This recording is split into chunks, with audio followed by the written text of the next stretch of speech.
So what that means is if you have a builder like us who includes it, your half is covered, okay?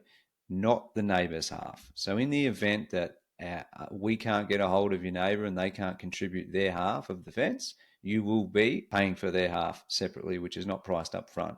It's something that you will have to get priced down the track. You'll have to pay for it, and then you'll go around to your neighbour's door. You'll knock on and say, "Hello, you owe me 50% of the fence. Here's the invoice that I paid." Now, whether that's through a company like ours or you're doing it directly with a fencing company yourself, they will attempt to contact the neighbour, usually a few times, and there's sort of special permission. You can jump onto a council that's you only, can jump onto a council website, type in the name, like your details, and it will give you the name, usually the first initial, and then the surname, and then the address of your neighbouring properties of the, oh, I nearly knocked the water bottle over, of the like your neighbour's details, and you'll be able to issue give that to your fencing company, and they can issue a letter saying, "Hey, contribute the 50% base." Okay, so that's one definitely. I think that all day, every day, Darren, that's something to be factored in.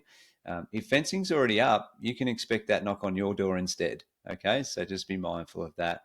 Please be aware and factor fencing and gates in. And some estates do also include fencing, which is great. So when that's the case, awesome. But that may not include those wing fences, so you could be up for that cost. Just worth being mindful of.